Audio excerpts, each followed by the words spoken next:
Together in this place where we belong. Golden spells casting dreams until the dawn. Leveling up and the world to follow.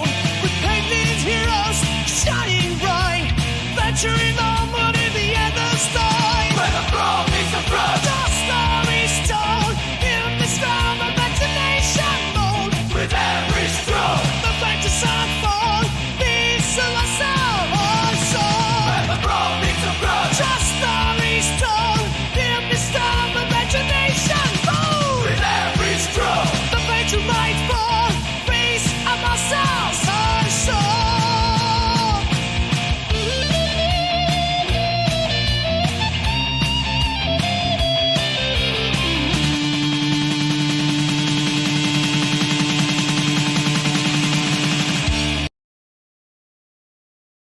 Yo, yo, yo!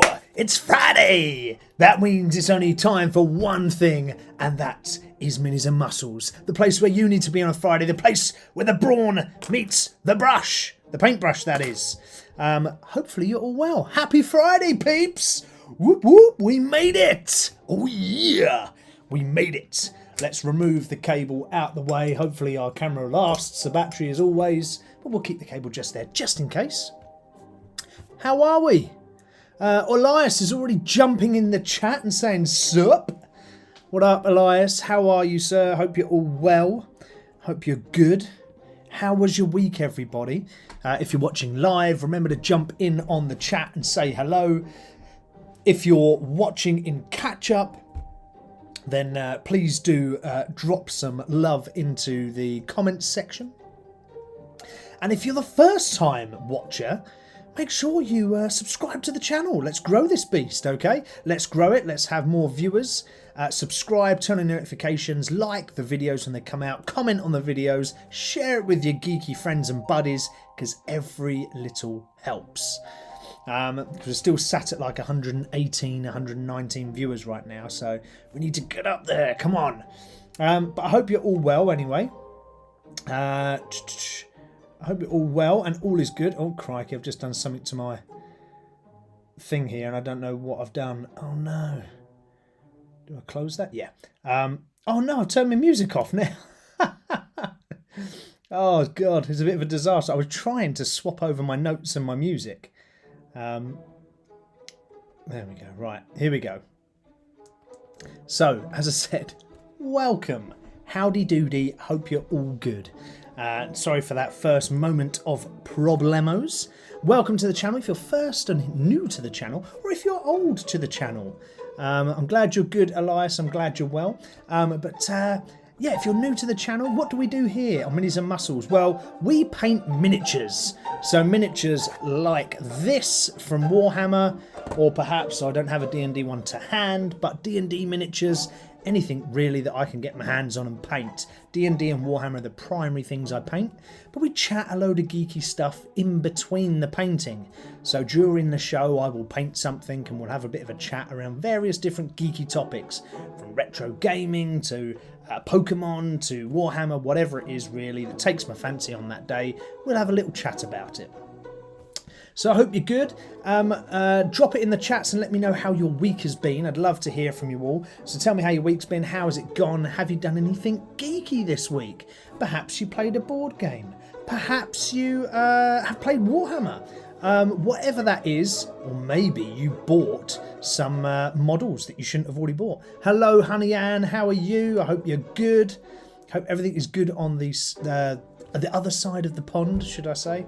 I'm sort of pointing this way as if you know where that way is, but it's that way. I hope you're all good. But yeah, let me know how your week has been. Tell me if you've done anything geeky. For me, what's my week been like this week? Well, let's think. Warhammer-wise, I played Warhammer last weekend, just after the live stream that we did last week. And I came second. So we had like a 1v1v1, so 3 players all playing at once on one battle map. That was pretty cool. I came a very close second. It was like literally down to the calculating the points, and I think I was just out by a couple. Penny's Pit Stop is in the chat, just saying, hey stranger. Hello, Penny's Pit Stop. How are you? I'm all very well. What was I saying? Oh, crikey, as always I forget stuff. If you're new to the channel you'll realise this, I forget a lot of things. But yeah, hopefully you've done something good. I was saying that I was playing Warhammer, that's right. And we had a 1v1v1 battle. I used Space Marines for the first ever time. I used this side, these guys, the Ultramarines. So I have been painting an Ultramarine army in the background. And I used those for the first time and I came second, so I was quite happy with that. That was a good game. Penny's Pit Stop is saying I'm okay, not great, not bad. Alright, well that's pretty good. Fair to middling, we'll say there, Penny's Pit Stop. So that's not a bad thing to be. It could be a lot worse, so hey, as long as it's not bad, I'll take that as a win in my book. I'm sure there is a silver lining coming your way. What is the conversation for this week in this week's show? So we run from 7 o'clock till 9, whilst I paint the miniatures and chat a load of rubbish. And this week we are going to cover just the general topic of conversation for the chat today is just painting miniatures. So if you've got any questions about painting miniatures, just drop it into the chat. I'll do my very best to help answer those questions if I can. Hopefully I will, fingers crossed. And I'll sort of just have a few topics to talk about, from airbrushing to favourite paint ranges, things like that. We have our second part, or second kind of feature in our show of Minis and Muscles, and that is the muscle moment, because we always talk about fitness. Because the idea of this show is that we sort of are blending the world of fitness with the world of geek. So, you know, it's talking about a little bit of fitness, and this week it's about sleep and recovery. In the chat, Penny's saying, yeah, I agree, I'll take fair to middling or muddling as opposed to big ups and downs. Yeah, exactly. Big ups can be really cool because you can have a huge high, but you never want those big downs. So I'd take a fair to middling day rather than a sort of crappy day, so to speak. So our muscle moment is all about sleep this week.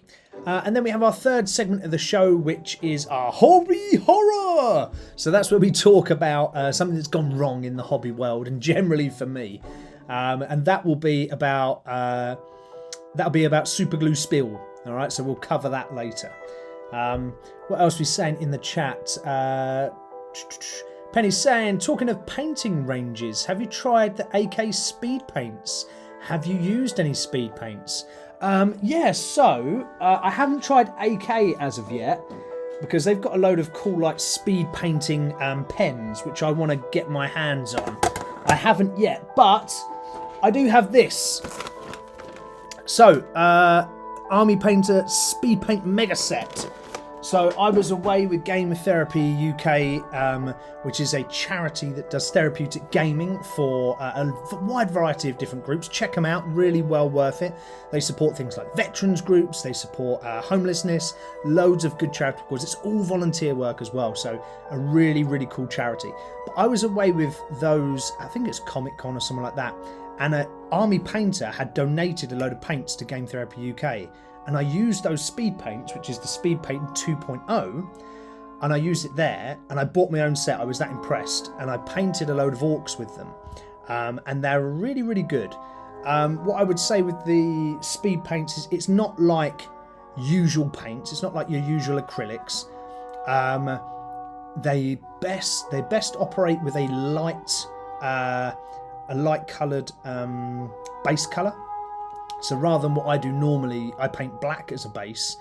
Actually, speed paints operate best with white, or a sort of creamy colour, actually, I quite like. So I think I sprayed my orcs with, I think it was this. I think it was Wraithbone. So Citadel's Wraithbone paint. And then I used those the Army Painter Speed Paint 2 series. And they were very, very good. Can't quibble. They are super fast, and if you have to shake them up a little bit, and you can get some really cool little tones out of them. So for non-detailed stuff, I really like it. And for my orcs that I was painting at the time, I was going for like a cartoony look, so they were very cool. So thanks for the question, Penny. We need to catch up on where we were last week. So we were painting our Ultramarines character, Uriel Ventris. Sorry for the shiny light there. So let's swap our camera so we can have a bit of a top-down view here. So here he is. Whoop. There you go. This is our guy in all his glory. Alright, so that's what he looks like so far. So he looks pretty cool, right? So there's his bolter. His special little bolter there. This is what he's looking like. He's got little ropes at the back. He's got his pack there. And he's got his sword. He's looking pretty cool. There's a few details left to do. So there's stuff like this purity seal that I've got. The little sort of detail on his arm. We've got the shoulder epaulette to do. We've got little bits on the back, like these little buttons on this jetpack here. There's little ultramarine U's on the back here that need to be gold. Another purity seal, another purity seal here. I think the bolter's pretty much done. Yeah, I think that's pretty much it. I'm looking at this flower thing though, and I'm not sure whether I like that sort of light blue. I don't know if it should be a red, so I might change that. I might drip some red contrast in there to see what that looks like. But apart from that, I think he's pretty much done. On the base, we're going to do a bit more rusting on this. So all I did was just a quick silver across the bottom.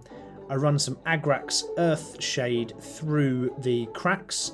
But I do have some Dirty Down Rust with me. So we're going to do that today. Because if you haven't seen Dirty Down Rust and how this works, it's very, very cool. So that should be quite nice to show you guys. And then we've got his little teeny weeny head to paint. So we'll do that as well today. So that is going to be our painting session. So what we're saying, Penny's saying, yeah, I love the speed paints. I'm a big fan of AK Interactive. And I know they, had I known they were bringing out their speed paints, I may have waited. However, I don't think I made a mistake with Army Painter. No, Army Painter is pretty good. I wouldn't be downhearted by having Army Painter at all, Penny. I think they're very good. They're pretty cheap as well. For the amount that comes in that Mega Paint set, it wasn't a lot of money. I think I paid about 60 quid. It was on discount somewhere. So 60 quid for loads of paint is pretty good. One thing I would say as well is quite nice with the speed paints is you can incorporate them into painting model like this. So, for example, what you might have, let's say you're painting this bolter and you've made a bit of a mistake. You could take the black speed paint and just drip it over the top, and actually it's really good for covering up small mistakes. So one to watch, one that's worth sort of keeping an eye out for, is using speed paints to cover up any sort of mistakes or issues. So there's a little tip there. But yeah, anyway, let's get going. Hopefully you've got your water ready. So I've got my water. Let's put it in here. Look, there you go. Clean water. And I've got my wet palette as well ready to go. I'm actually just going to move it about a bit because I was using it to paint some more ultramarines yesterday. So I just want to move it this way because it's kind of... Does anyone else sometimes when you lay your wet palette out, it just doesn't sit in the right place? I get that all the time. Right.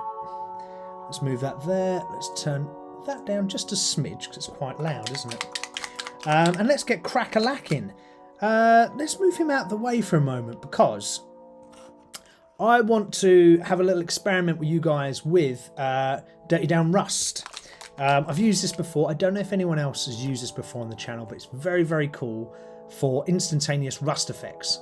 What's Penny saying in the chat? Have you tried the speed paints, either speed paints? I've managed to get really good results. No, Penny, I haven't seen either speed paints. Or maybe I have, but I just haven't noticed them. So yeah, I'll have to check that out actually and have a look and see what they're all about. If you do get yourself some Dirty Down Rust, it's not like an acrylic paint. It's quite chemical based. And if you sort of take the lid off, yeah, it does smell quite funky, so don't go sniffing it or anything. But it's a really runny liquid. Give it a super good shake beforehand. And make sure you use a brush that you don't mind being ruined.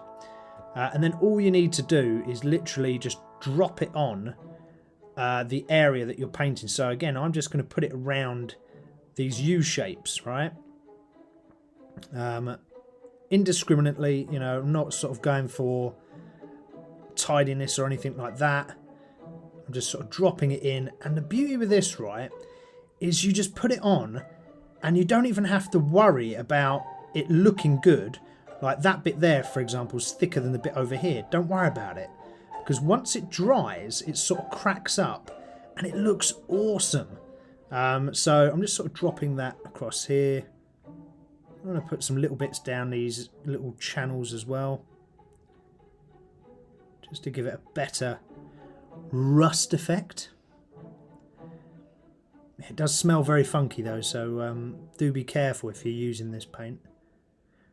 But it's just a quick way. They do loads of other stuff as well with a company called Dirty Down. They do like a oxidization for if you're doing a brass statue or something. They do moss effect as well. All which are very easy, all which paints on in a similar fashion to this. They're not difficult to use at all. Very easy, and they're very effective. You do need a sort of metallic-y base to put them on, but that's fine because that's what you're going to be doing anyway, right? Can you see already how that's starting to take a rustier kind of effect? So that's what I wanted. I just wanted to experiment really more than anything, just because I quite like using different things. Put a bit more on.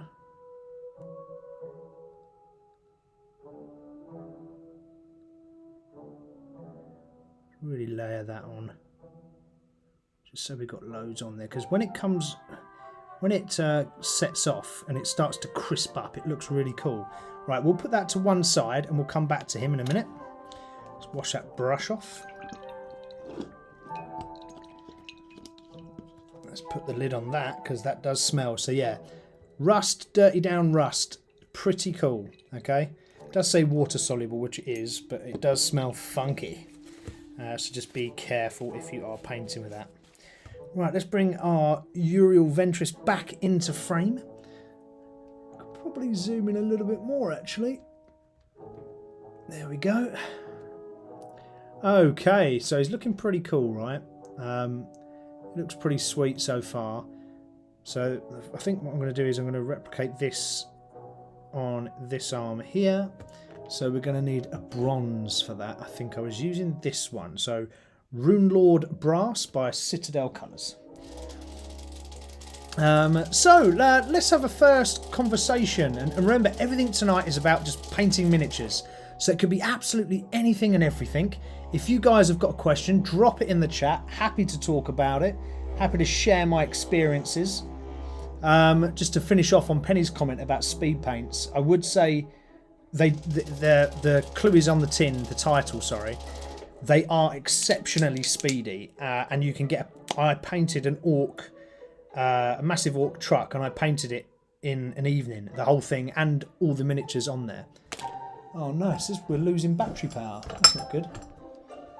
It means we need to plug in. So sorry if you have a cable that's across my face, or if it gets in the way of the miniature. I apologise. But sometimes this camera charges, sometimes it just doesn't charge. It's a pain in the backside, if I'm honest. Just move that there, and I can. There we go. Hopefully that's good. There. Right. So, yeah, speed paints are really, really good, and they do what they say on the tin. They are super fast and super effective. I would say you don't get as much detail on some elements. But that's not to say they're not worth trying. I found they were pretty cool, even on skin, doing the orc skin. I've only used it for painting that orc army. But they were pretty decent. And if you were gentle with the speed paint when you were applying it and put it in the right places and build up the layer, you could get quite, I could get quite a cool effect on the skin of the orcs. So I did like them very much. I just need to change my light angle. There we go. That's better. Now we can get in there. Oh, bugger. And you're doing the little details and sometimes you're not concentrating like I wasn't there. You always shoot over the edge, but don't worry. That's part of miniature painting. Going over the edge. It's not a drama. So we just need a little bit of blue to just touch up there. Lovely.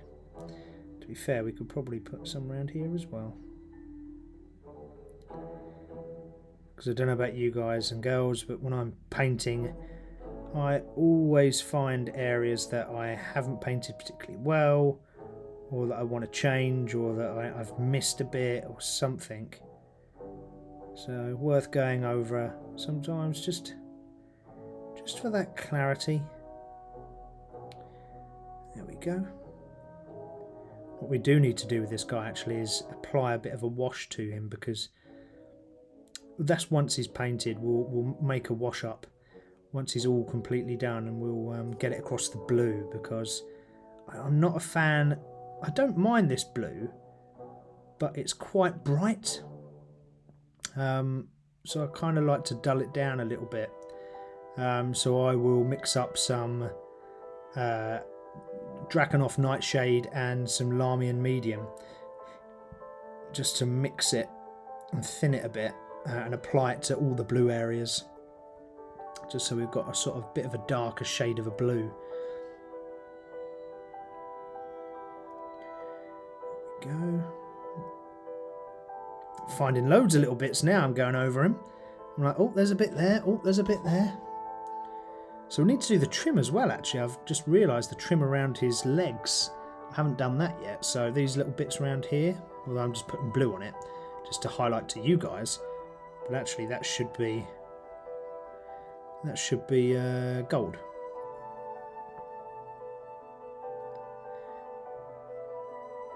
Yeah, so my first topic to talk about in our painting conversation this evening is brush or airbrush.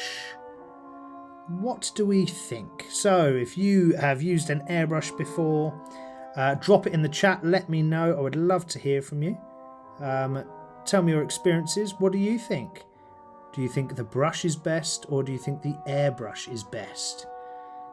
What's your view as I go around this model and look for tiny little areas that we've missed? We just need to catch up on some blue. So if you have a preference on brush or airbrush, drop it in the comments, let me know. I would love to hear from you.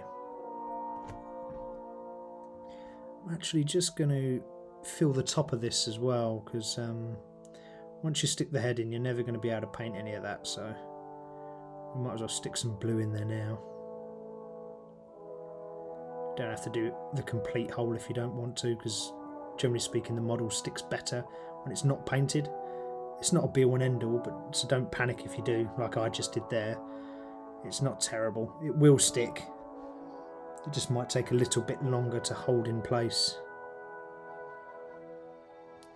One thing I've realised, actually, the colour I really like to do the purity seals in, I spilt the other day. Spilt a paint pot. Yeah, it happens. Don't worry about it. But I spilt it on this mat, and it didn't take much to clean it all up, but it was rather annoying because I spilt the entire pot and I didn't even realise till I got back in. That was a hobby horror moment, I tell you. There we go. So I think the blue's just covered up nicely. So let's just place them down for a sec. Yeah, so what do I prefer? So let's maybe talk about brushes and air guns. So we'll sort of do a bit of a pros and cons for both as we go through it. And again, if you've had any experiences, drop it in the chat. So let's start with the most obvious one, right? Brushes are way cheaper than an airbrush to a point, unless you buy super expensive brushes. There are some super expensive brushes that are out there that cost an absolute fortune. They're super expensive, and these are just brushes, but they're, you know, a Games Workshop Citadel brush like this They're not all that expensive. You know, you can buy cheaper. Army Painter do cheaper brushes, and you can get even cheaper ones online anyway. So, you know, they're not that expensive. So you can buy one for what, £5 starting at, and then it sort of goes up in price. And then airbrushes, though, they are pretty expensive. So because you can't just buy the airbrush itself. The airbrush itself will start, even for a basic one, at £30, and then you need to start. Then you need to buy your compressor to push the air through the airbrush, and all the other ancillary items like an airbrush cleaning kit and all that sort of stuff. So it's a lot of cost to get an airbrush up. So I would say that as my starting opener for pros and cons on airbrushing versus paintbrushes. However, if you've had an experience with airbrushes and paintbrushes, I'm just going to zoom out a bit. let me know. Drop it in the chat. Love to hear what your experiences are with airbrushing and paintbrushes. What you think is better or worse. So I mean, yeah. So we're talking about pros and cons, and first one I mentioned was pricing point. So yeah, paintbrushes are way cheaper than an airbrush to get yourself started. I would say as well, the sort of pros and cons side is brushes are easier for control. So this little bit here that I'm doing, for example, I would never airbrush this little tiny area because you get bleed over. So you get like a sort of wash. You get the main centre would go on that cloth there that I'm painting white, but then you get a bleed over into the rest. Now that's okay if you're looking at maybe producing a shine for the weapon. So say it's like a power weapon or something, or you want it to look like it's glowing. That's then really good because it's an easy technique to allow yourself to get some glow on a weapon, but it's not particularly accurate. So I just say be a bit wary if that's your if that's what you're trying to do. It's not great for detail. What else though? What is it good for, airbrushing? Well, airbrushing is great. As I said, it's not great for detail, but for large areas it's really, really good. So it's super fast. So say something like this cloak, you could get away with doing this cloak, or if you were spraying the mini blue in the first place, you could do that. It's great for spraying for covering an area very, very quickly, and it's also very good because you don't get brushstroke marks. So with an airbrush you don't get brushstroke marks. You do get that sort of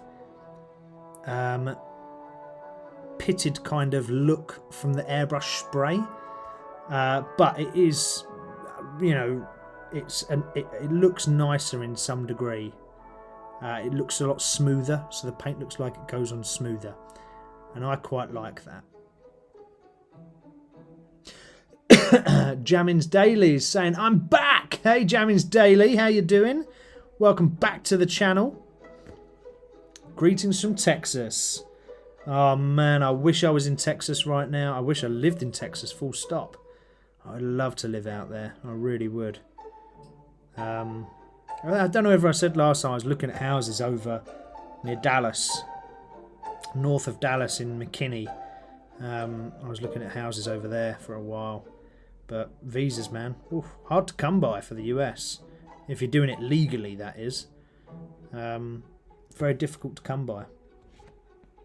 So yeah, so not out there yet, but maybe one day I'll get out to the US full time. What is that? I painted my first Mini! Yes! Well done, Jammins. Nice. What did you do? Come on. You need to now tell us. We're talking today, Jammin, all about painting minis. Just all the sort of day-to-day basics, from paintbrushes to colours to, you know, all other bits and tricks and tips. So tell me, what model did you paint? How did you get on? Come on. You need to tell us. We need the full details. You were inspired by the channel to get out there and paint. So that is absolutely awesome. So I've spread a bit of painting love. But I need to know what you painted. Come on. Don't leave me hanging like this, bro. I'm excited to find out what you painted. So as I'm painting now, I'm just painting these 3 ribbons on the purity seals. I think it's only 3 we've got to do. Yeah, it looks like it. Cool. So we'll do those. Yeah, whilst Jamin's sort of typing away frantically about what models he painted, back to what I was talking about a second ago, is brushes or airbrushes, goods and bads. We said it was cheaper versus more expensive with an airbrush. It's more controlled with a paintbrush, but an airbrush is better for doing larger areas and for avoiding brush marks. So there are some good points to having airbrushing, and I think they apply better for things like vehicles, perhaps, where you've got large panels to paint. I personally don't think they're great for small models unless you're painting a specific feature on that small model, such as a glow of a weapon. Now, as I said, then that's really worth it. But they are a massive financial setback in terms of costing, so do be aware of that. It is pretty pricey to start up airbrushing. It's not going to be cheap, even if you buy a sort of basic kit from Amazon. They ain't cheap, so be careful out there. Need to get right in there to get the white of this. By the way, I'm going to tidy this up in a second. That's really blotchy, so ignore that. That will get tidied up. Just trying to get right in this little tiny crevice here.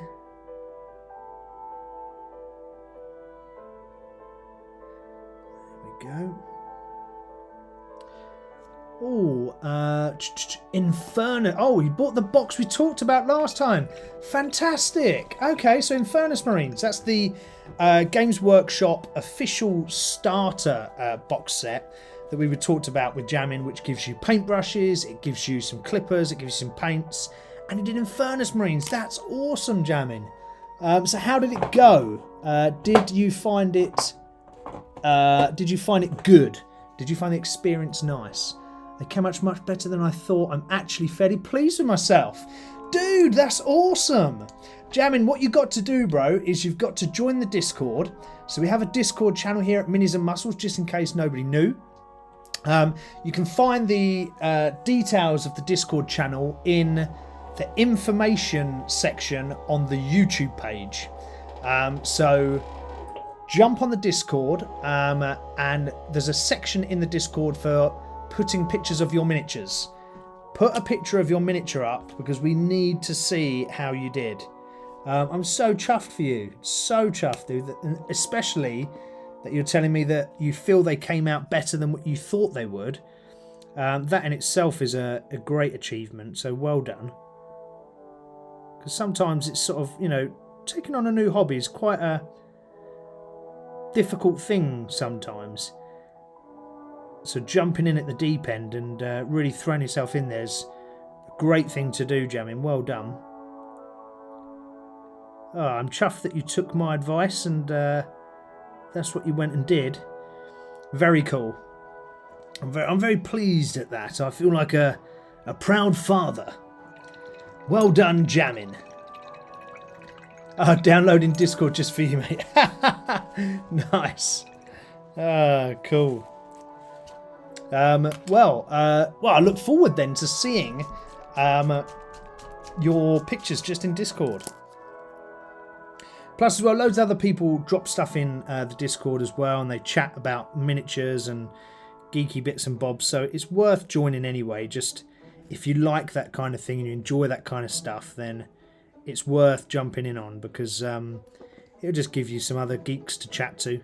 If you've got any questions about what you're trying to paint or trying to achieve, you can stick it in the Discord, and there's plenty of friendly faces in there, from myself to people like Colour Me Pete and other contributors that help out.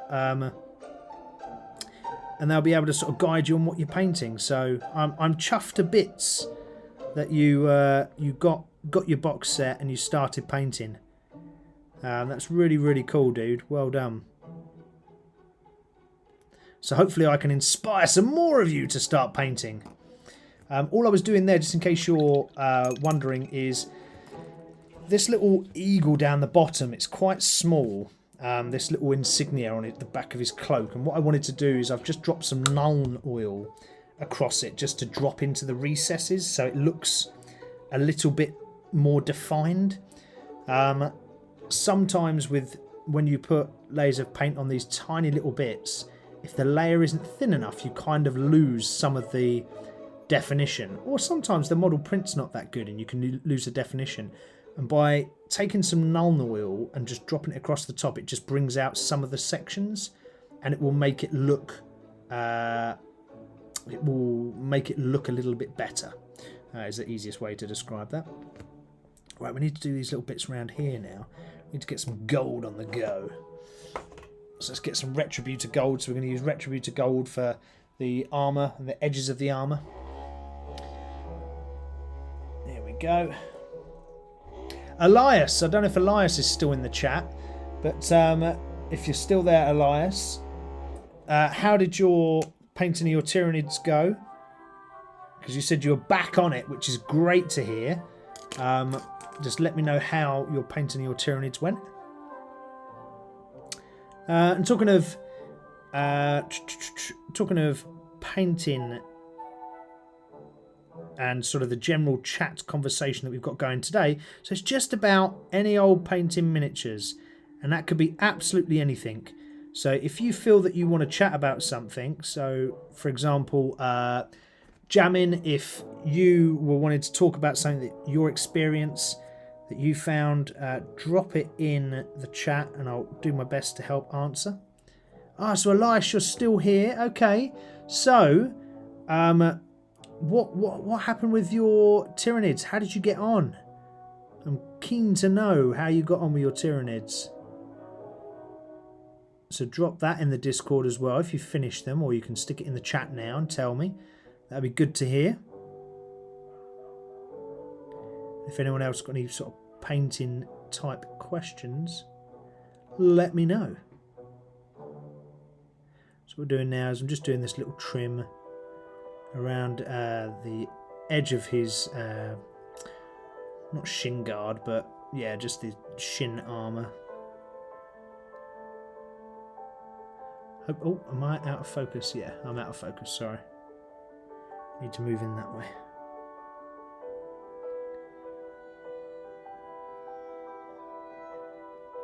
There we go.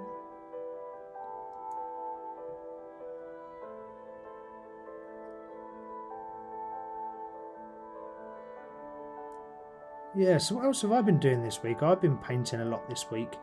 Hence why I thought I'd just chat about painting in general.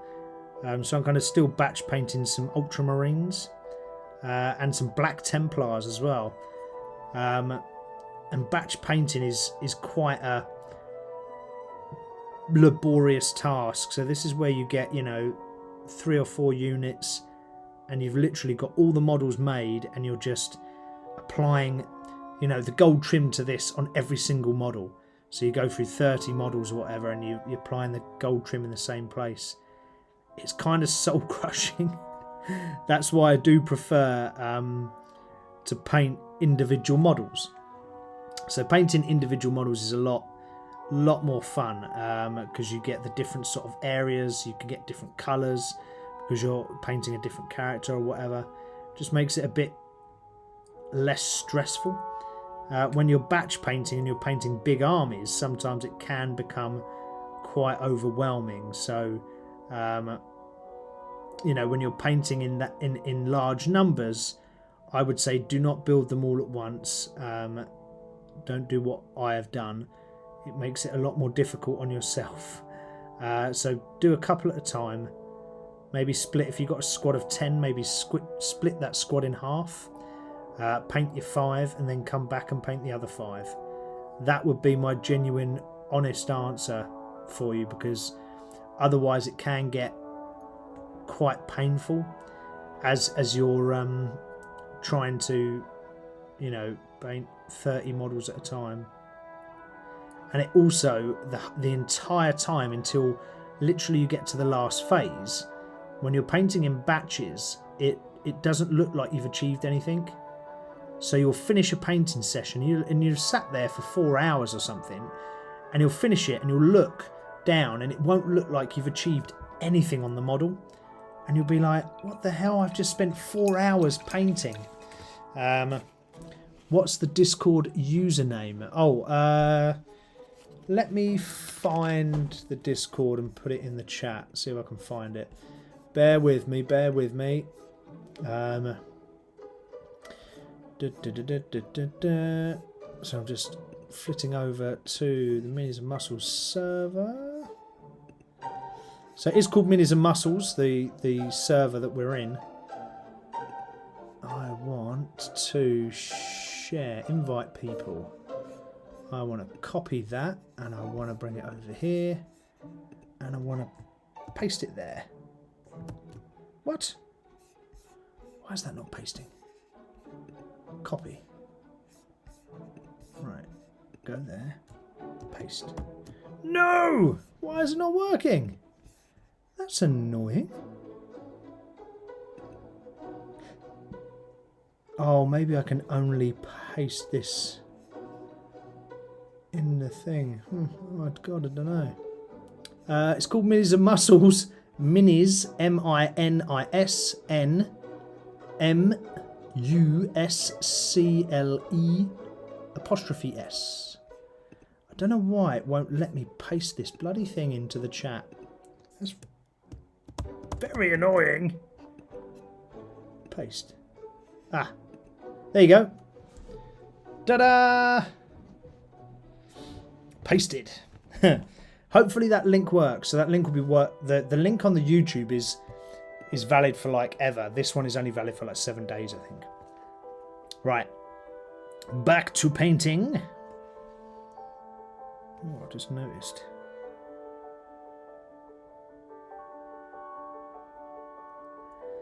Bit of an error there. Right, okay. Fix that rather quick. Okay, what else were we painting? So we painted the thingies on there. We painted that little thing there. We've got the little sigils to do for each one. So let's paint those. I'm going to use Emperor's Children for this. I normally use a colour called Pink Horror because it's a darker pink, and I quite like the dark pink on these purity seals. Some people go for red, but I quite like red's used quite a lot, whereas this pink is not particularly used a lot in Warhammer models. So what's quite nice with pink is that you can then just make the item look slightly different. So it just you know, rather than having another same colour again, you're using a different colour and it's just attractive to the eye, right? So I quite like pink for purity seals. They're pretty good.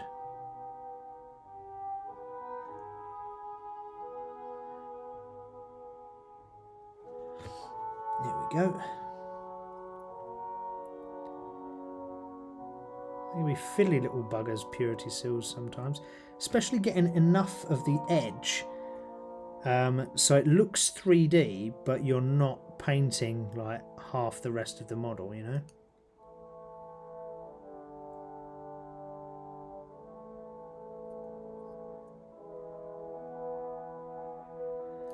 There we are. Right, we'll drop a bit of a shade on that to dull it down a bit because it is pretty bright. Pink Horror, the colour I normally use, is a lot darker, so it's a better colour to use for purity seals. It just looks better. This just looks a bit too bright, so we will need to dull it down a little. That's okay. What you could do, I mean, you could, and since we're talking about painting as our general chat topic, what you can do is you can mix up your own colours. So never feel afraid to mix your own colours. The only thing I'd say with mixing your own colours is remember the ratio you're using to mix those colours. So if you're doing this pink, for example, and you want it darker, I don't know, you add a red to it or something. Now, just remember how much red you put in, whether that is by the paintbrush load or by a dropper or whatever it is you're using to mix the two colours. Just remember, because I guarantee you, if you don't, you won't make enough of the colour that you've just mixed. You'll really love the colour and then you'll have to try and replicate it again. I had a similar moment when I was painting a Space Marine Scout land speeder. This is a couple of years ago, and I painted the interior seats this like awesome sort of burgundy kind of colour, and they looked mega. And then I had another one to do and I couldn't match the bloody colour, so it was rather frustrating. So if you're mixing your own colours together, make sure you must have enough of the colour mixed to complete whatever project it is you're doing. So there you go, there's a little tip and trick for that. Learn from my mistakes, because I often make them. Right, okay, so there's those three little seals done. Oh god, throwing him about. Just place him down there for a sec. So I think I sent a friend request. Sent the friend request. Oh, okay. So I painted all three of the minis, and what I found is fatigue sets in by the third one. Yeah, agreed. I will check the Discord whilst we're chatting, but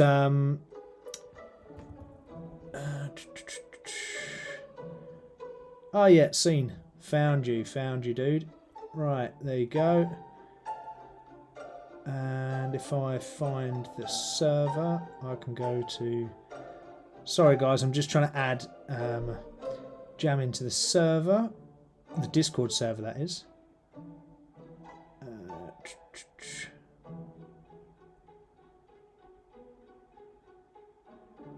There you go. I've sent an invite to you, Jamin, for the server. So you should be able to join the server. There we are.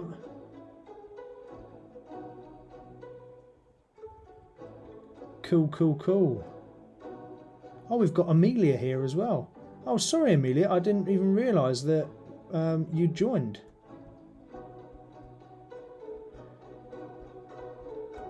Crikey, that's really bad on me. There we go. Right, okay. Sorry for distraction on the painting. But yes, Jamin's Daily, I completely agree that you can get huge fatigue if you're painting lots of models. You know, it's quite hard to keep it up, and that's what I'm saying about batch painting. If you've got like a big squad, you know, sometimes it's almost futile to try and paint them all. It takes quite a lot of practice and mental strength to stay in the game to paint, like, I don't know, the same sword every time on 10 models or 20 models, whatever it is.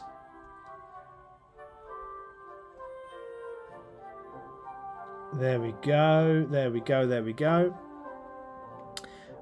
Yeah, so breaking it down and making it easier in yourself, so much better. But one thing you did learn about yourself, Jamin, is you can paint 3 models in one go and, you know, they turn out all right. So this is big, right? This is a really good thing.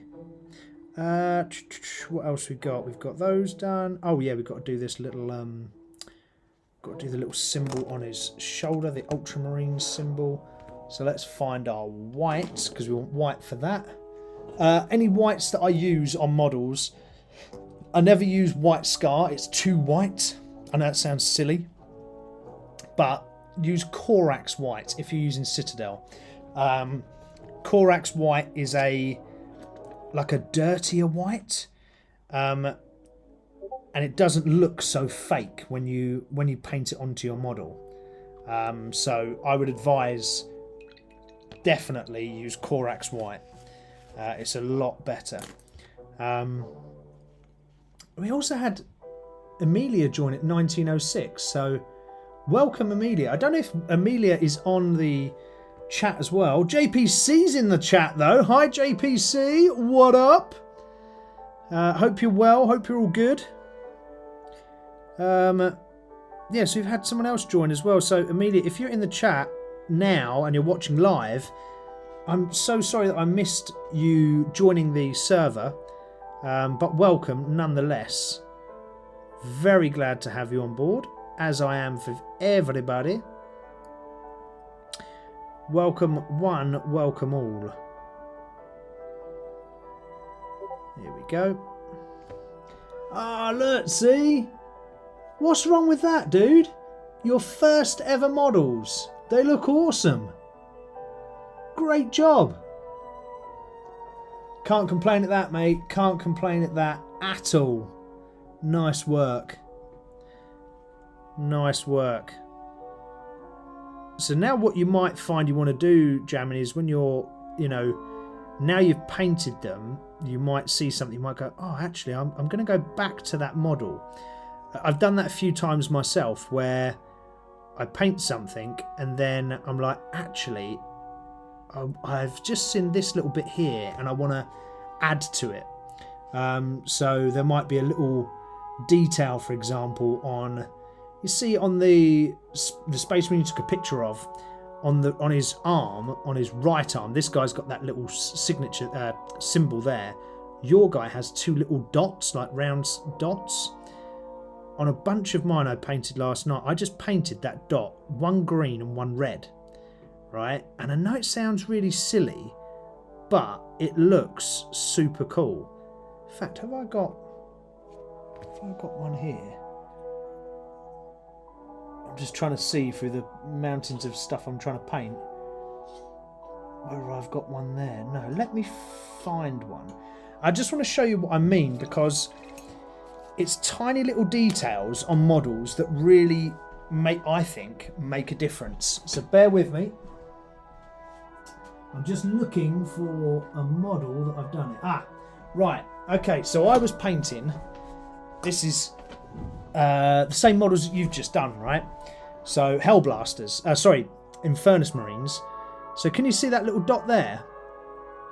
Just a little red dot, two little green dots, and it just stands out and it makes it look way better than what it is. This is really simplistic painting, by the way. This is sort of not difficult. This is not tough, but it just looks nice and simple, nice and clean, ready to play on the tabletop. So yeah, little details. Find the little things and just paint the small things, and you'll see that it kind of brings something out of the model itself. So give it a little bash. See how you find it.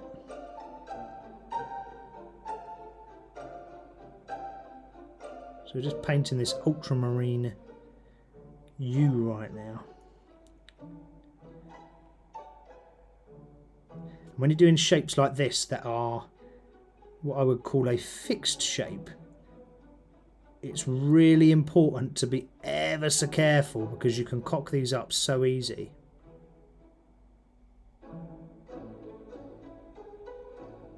Because they are fixed shapes. Now, if it wasn't a fixed shape and it was just like this cloak, right, that's quite easy to paint. But when it's this sort of tracing an exact line, it does make it 10 times harder. So just, if you notice, what I'm doing is I rest a finger onto the model, or some part of the model, as like a balance, because I've got shaky hands, right, because I'm fairly old, in my 40s, so you know, I've not got the most steady hand. So to sort of counteract that, I balance my whole hand by bracing it onto the model. So my elbows are always braced on the table, or my forearms actually are braced on the table, and then I brace my finger onto the model, on some part of the model, just so I can get that clean finish on what I'm trying to paint, and I can actually get like a straightish line rather than it look all sort of wibbly wobbly, you know.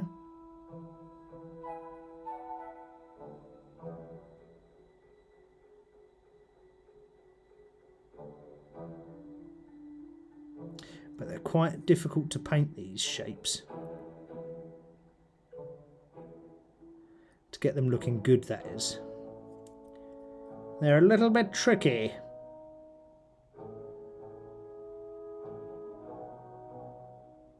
One other good thing if you're painting small details or these sort of uniform shaped lines and shapes like this is get yourself some geek glasses. I don't know what I've done with my geek glasses. I had a big pack away of stuff the other day and I think I placed them somewhere. But geek glasses, let's see if I can find those to show you guys just in case. Geek glasses are items like this. Ta-da! So, there you go. Oh, should do that. They've got little magnifying glasses on and you just put them over the top. You look like a complete nerd, but hey, it zooms in and it makes it so easy. It really does make it so easy. So if you can get some of those, they're really cheap on Amazon, like 5 quid, 10 quid, or dollars, probably around 15. It's not a lot. What we're saying in chat. Yeah, so Jamin's saying you're right, because when I look at them, I want to add some more colour, but I don't have the paints. Yeah, so yeah, that starter set is limited on paints, right? So now what you could do is you could go down to the shop and to your local friendly game store or to the local Warhammer store and buy yourself some paints.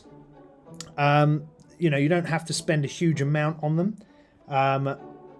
You know, if you can find somewhere even online like Craigslist or Facebook Marketplace that is selling paints cheap, then buy second-hand ones and just buy a batch of them and see what you can get. I'm just covering over some gold where I had some gold obviously on my fingers. I've touched a part of the model and it's gone onto the model, and I didn't want that. Let's see if I can get some silver. See, look, now you're getting all this cool feedback on your models as well, Jammins. So, you know, look, Joel's dropping in there, or JPC as he's known, is jumping in and sort of congratulating you on your paint, or painting, sorry. There we go. Righty.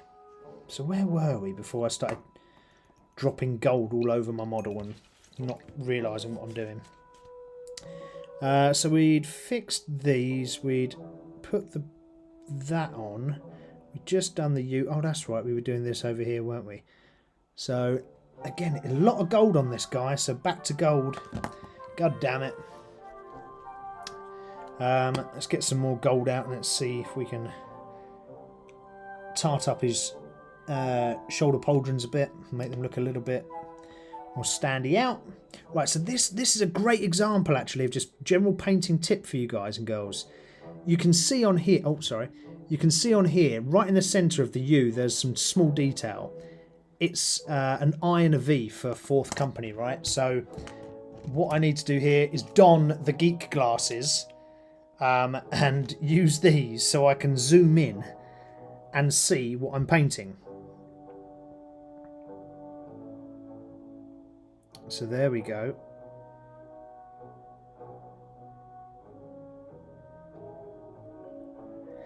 Nice and easy. Using the geek glasses for the advantage. There we go. Look. Straight away. Easy. You don't go over any lines. You don't cause any errors. It's just nice and simple, nice and easy to do. And again, we can keep them on to do this skull, although we don't particularly need to. We can use them for the skull. Here we are.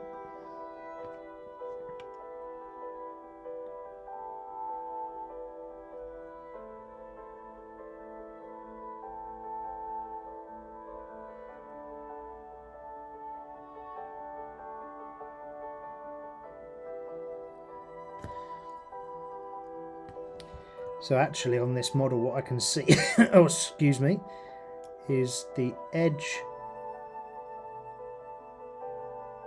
edging of this writing So this is where it becomes a little bit more difficult to make it look 3D. Yes, I've painted the top part of that, but I've missed the side, right? And this is actually this is a bit more trickier to get the side and not to get the entirety of the model. So again, this is where geek glasses come up trumps. They really do help.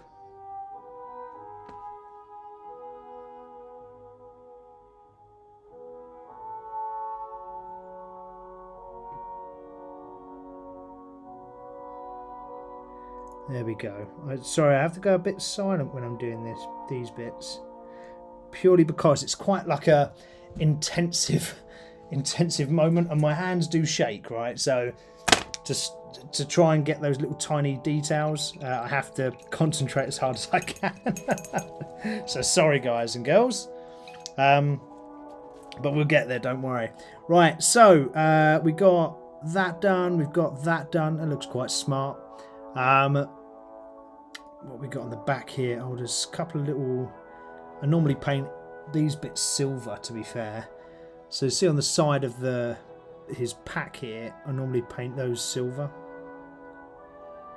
Again, not because I necessarily think they have to be, but it's those small little areas of detail and a small little thing that you add some colour to that just makes the model look 10 times better, like you've put effort in, or more effort in than you actually have, if that makes sense. Just because you've got small little attention to detail pieces. Just gonna get some blue back on my... Oh, might have to get some more blue out actually. Unless I can reinvigorate the blue there. Just because I've just seen where I've gone slightly over by the looks of it. Ah, nice. Managed to do it without any real problem. There was a tiny little bit of an error there, but that's okay. That's fixed.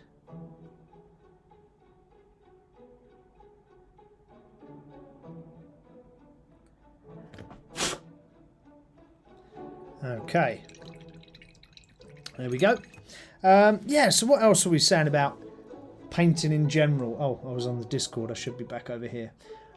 So we talked about airbrushing. We talked about other bits and bobs. What else did we talk about? And by the way, guys, if you've got any questions about painting, drop it into the chat. Let me know. I would absolutely love to help you out and just to support you guys in your painting glory. What I am going to do is I'm going to get some shade and I'm going to drop it onto the skull that's down here. Again, because it's a small feature,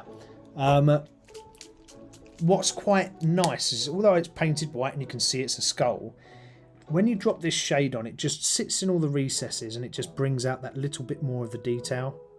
So I do like a bit of shade on these little bits like this. I find it just makes it stand out that little bit more, just enough to make it pop. And if you get too much, like you can see there's a bit too much on there, just use your brush to wick it away. As long as you get rid of it off your brush. There we are. Okay, so there we go, quite like that on there. What other little bits we want to do on this guy? Oh, that's right. So we've got a lot of these ultramarine U's everywhere. And they're all gold. Great. More gold. So let's just put that down for a sec. I think we're going to need the smaller brush. Just because he's a teeny tiny. Is that the right gold? Yeah, I think so. Right, so we've got these little U's on these little tiny, what are they called? Ties or rope? No. What are they called? And things you tie something off with a bit of rope. God. You guys know what I mean.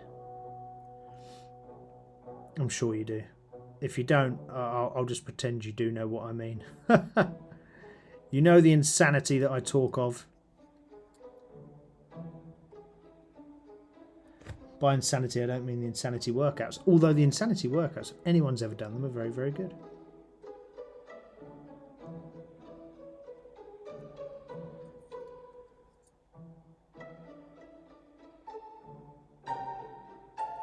There we go.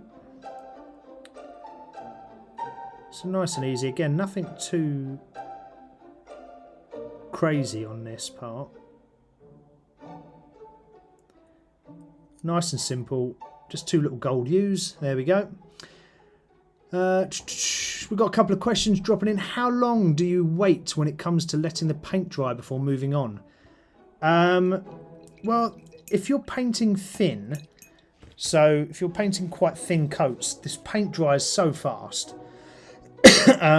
You can literally, you know, paint a section and move on all within a minute, I would say.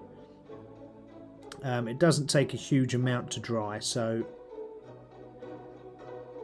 it just depends how thick you're putting the paint on. If you put the paint on, use a wet palette to thin your paints and keep it nice and thin, then it won't take much at all to be able to move on to the next bit. Maybe, like I say, a minute. Sometimes it can dry in seconds.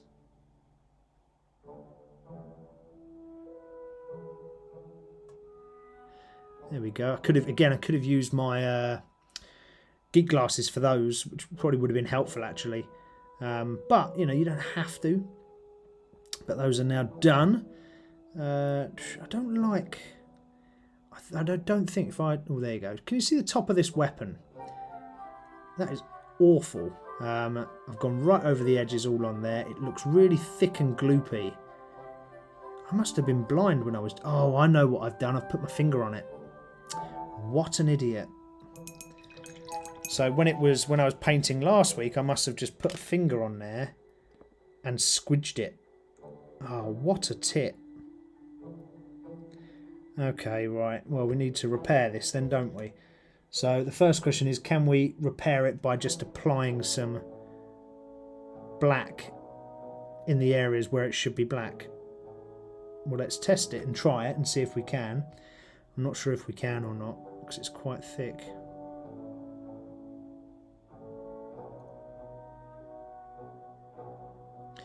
But let's try.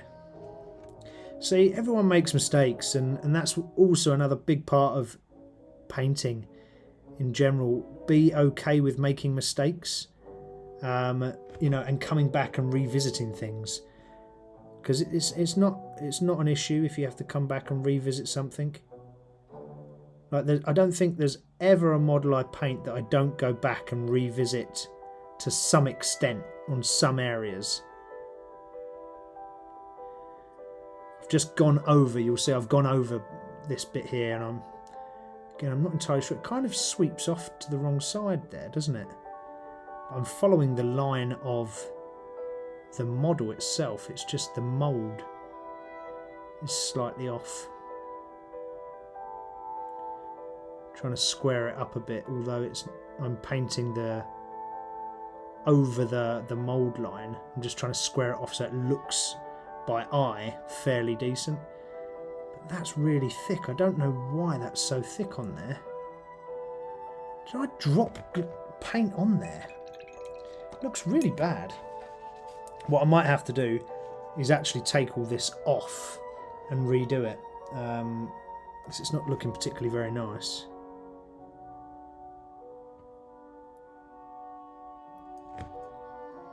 So we might have to start again on this bolter. Never mind.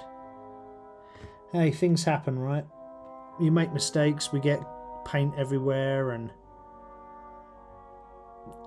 shiz happens.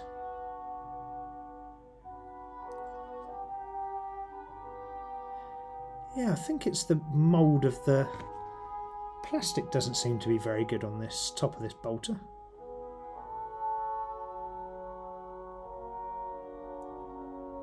Yeah, seems a bit naff.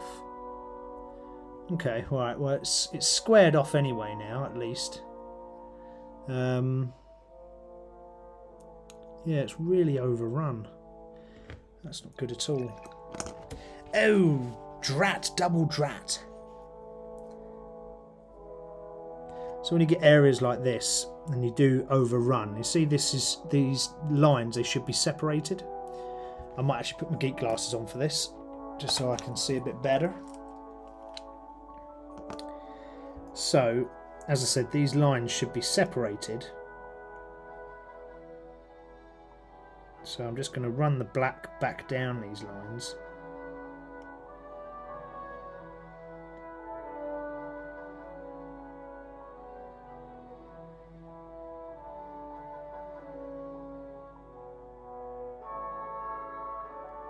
There we go, there's that side done. Do the same this side. Just because otherwise it just looks like a big blur and then like you've just thrown the paint in there, and that's not the case. Not the case at all!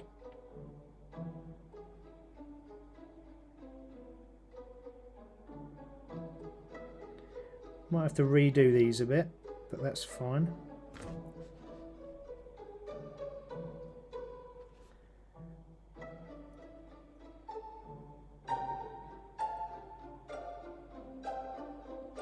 Oh, need some paint on, otherwise I'm not going to paint at all. When you are painting very thinly as well, and you're painting these sort of very small areas, you'll find paint dries very quickly to the point it even dries on your brush. And that in itself can be quite an annoyance. So you'll be painting, and because it's such a small area, you only want a tiny bit of paint on your brush.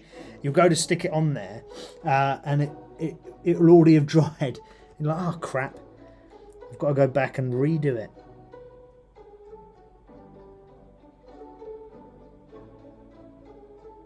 So remember, if they're doing the lines like this, use the side of the bristles. Don't use the point of the bristles. Use the side of the bristles, and run it or drag the brush along.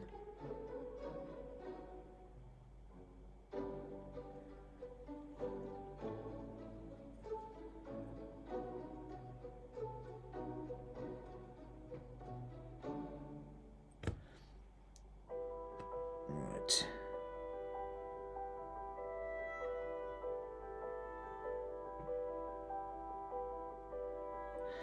There we go. Okay, so that's a bit better. That's a bit of an improvement. At least we've kind of rendered that and fixed that problem. You can see now the clear lines and distinctions between the gold and the bolter there on both sides. Looks a lot better, right? So at least we've covered that section, which is good. What else? I'm just trying to think and look as I look at this model and see what else we need to do. I don't think a huge amount, to be fair. Let's have a quick look at the base and see how that's looking. So we chucked a load of rust on there. Do I like that? I don't know if I like that or not. I might come back in with a bit of silver now and perhaps just put the silver in there just to define the center space.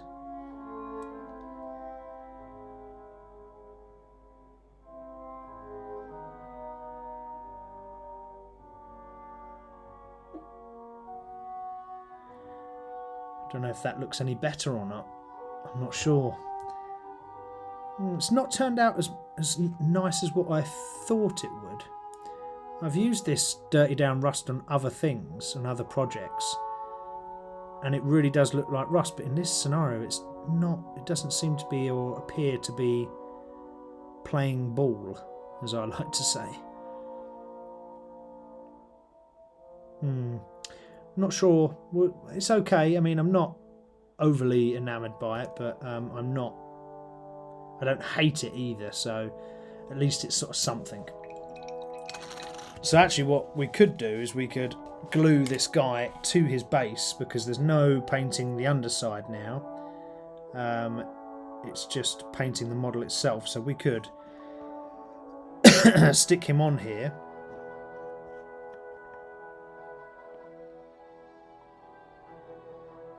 How do I like... Just trying to think how... Cause it's got a little hole there, right? For where his foot should be. But there's no holes or no foot... was that it there? And I just worked it off. Is that how it's meant to be? Like there? Yeah, maybe. Let's try that. Let's try that. Oh, God. Throwing him about. Let's try that. Let's glue him onto the base. So, plastic glue. Get your plastic glue onto the soles of his feet. Another thing I'm terrible at doing is leaving the top of my glue off and completely forgetting about it. And it dries over. And yes, I know there should be a tiny little metal needle as such that comes out the end of this. But quite often they block up. And then I just get frustrated and I can't be bothered to fanny-anny around with it. So, right, let's leave him there like that, just to dry for a moment. And we'll flick over to this view. Huzzah! So I can see you all. Just have a look. What we got in here, the paint I used seemed to dry pretty fast, but as a novice, I wasn't sure if there was like a general rule. Is it basically an eye test? Yeah, I think it's an eye test, dude. I don't think really there's especially if you're using this Citadel paint in your starter set, there's not really a hard and fast, it should be this, it should be that. If you're taking it directly out the pot, it will probably take a little bit longer to dry because it's thicker. If you use a wet palette to mix your colours up and keep them thin or thinner than what it comes out of here, then they might dry a little bit quicker. I would always advise to try and get a wet palette and to try and add a little bit of the water to your colours to make it thinner because it alleviates brush strokes. So you know when we were talking about airbrush versus paintbrush, airbrushes don't have brush strokes at all. Paintbrushes will, but the thinner your paint, generally speaking, you can get away and not show any paint strokes. So if you go nice thin paint, and you might have to do maybe 2 layers or maybe 3 layers, and you can avoid paintbrush marks on the model itself. So that, I would say that is good, but there's no real general rule. But I'd say no more than a minute. Any longer than a minute, and you know it's going to be dry. It dries pretty fast. Do I have a favourite paint brand? Because there's so many. Great question. The answer is not particularly. I started off painting with Citadel paints because, you know, that's where Games Workshop leads you to when you start painting Warhammer, at least. Are they the better paints? It's questionable. I've used other paints. I've used Vallejo. I've used Army Painter. I don't think there's any real difference, if I'm honest. Vallejo's pretty good. I quite like them. What I have noticed is Citadel paints are generally getting worse. I think the quality of the paint and the consistency is getting thinner and it's getting smaller. And I just don't think the quality is as good as what it used to be, which is sad. Once I've got like literally in front of me here, I've got like loads. In fact, can I pick one up? I don't know. Let's see. So in front of me, I've got these. So this is like a wooden. See, you get all these paints. I've got 2 of these full of paints and these drawers. If I open this drawer here, you might be able to see. Oh God, now I'm losing all my drawers. But inside the drawers, there's loads of paints as well. This little rack system I got off of eBay or Amazon. It comes as a flat pack MDF thing, and you just have to glue the trays all together, build it all, and build the shelf. And then I just sprayed it black. But yeah, I got my Citadel paints in that. Once I've used all my Citadels, I'm going to try and transition to a different paint manufacturer. Unless a very kind paint manufacturer donates a load of things to me, then I will use them automatically. But yeah, I've used loads. There's not a huge amount of difference between them. I think it's colour variation is probably the biggest one. So yeah, colour variation is pretty good. And you can mix and match. Don't feel that you have to stick to one, especially as you're starting off. Army Painter is pretty cheap. Army Painter paints come in bottles like this. So they come in bottles like this, and as do Vallejo as well, actually, and they're little droppers, and you just drop it on, which is a lot easier to do than taking one of these and trying to get paint out of this. So if you want ease, these little dropper bottles are really good. You can buy dropper bottles off of Amazon, and you can fill them with your own paints and do that way. Loads easy. So yeah, but the actual paint itself, apart from colour variation, I've not really noticed a huge difference. The only thing I would say is different is things like speed paints. Speed paints are different because of the consistency. These are really thin and watery, and they're designed to just throw over the model, and it's almost like a contrast paint that Citadel do. So contrasts like this that are very thin, and you just throw it over the whole model, and it's designed to do it that way. They're pretty good. I quite like them. They don't give the same effect. I don't think you can just use these solely. That's my opinion. I don't think you could use them solely. I think you would need some other colours as well, some standard acrylics to bring out some of the details. You know, like we were saying, pinpoint a couple of things on your model, buttons or a sigil or whatever it is, and paint that in the sort of pop colour, because it stands out. Now what you could do is you could use your speed paints on your entirety of your model, and then use your acrylic paints just to bring out, maybe just have acrylic metallics, and then use the acrylic metallics to then bring out some highlight points on your model. That would be one way to do it. But generally speaking, I think they're roughly the same. I would say over the past couple of years, those Citadel have gone down in my estimation. So there's that. I've brought it over to this section because it's just over halfway, or more than halfway actually, over through the show. And at that point we do our muscle moment. We wouldn't be the place where the brawn meets the brush if we didn't talk about a muscle moment. So here we are talking about muscle moment, a bit of fitness for 5 minutes or so. And what I wanted to talk to you guys about today is sleep. That beautiful, glorious thing we do, generally speaking, at night time when we want to rest. Let me take a bit of water. Now, sleep is super important for your fitness journey, because because sleep aids your recovery and helps you build and grow muscles. If you're not getting enough of the sleep, quality sleep, it can really affect your muscle growth, your energy levels, and even your cognitive sort of energy as well. It sort of starts to build like brain fog. So muscles grow during the recovery time, not in the gym. When you're in the gym, you're actually doing the damage to the muscles. When you're in sleep, that is when they then repair and they grow and they get bigger, right? So if you don't have enough sleep or quality sleep, they're never going to get bigger. So you must sleep. What you do have during sleeping is it regulates your hormones. So if you're finding things like your testosterone, your growth hormone, your cortisol, they are all affected by sleep. So again, if you're not sleeping properly, you're not going to be able to allow your body to produce those things so that it can aid in growth. Excuse me. What you do need generally is 7 to 9 hours sleep as a minimum. 9 hours might be quite a lot, but 7 hours I'd say is probably the key minimum. If you can get above that, then great, but most of us have busy lives and we like to do little geeky hobbies in the evening, don't we? Gentleman saying, I've been taking a magnesium and ashwagandha supplement. Oh, I don't know what ashwagandha. I'm going to have to look that up. Ashwagandha. Yeah, magnesium is good. That's not a bad thing to take as a supplement. But it's not. I wouldn't say it's essential unless you're massively deficient. Hopefully, through a varied diet, you will be able to get in enough of the key vitamins and minerals that you need, as your body needs. What else? So 7 to 9 hours minimum. Set a sleep routine. Sleep routine is really good to have. So, wherever my phone is, it's here.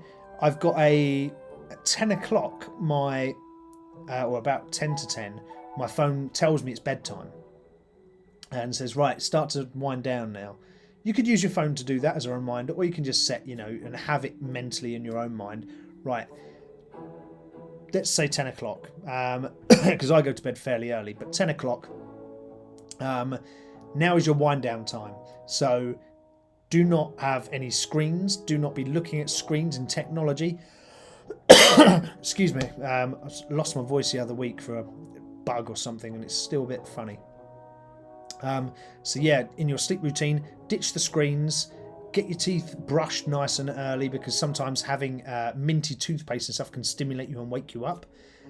If you're going to have a shower before you go to bed, make sure it's way before bedtime so that you can get into bed and relax and take this sleep routine on board. No screens, chill, relax, nice calming music, maybe read a book, because that can help you sleep.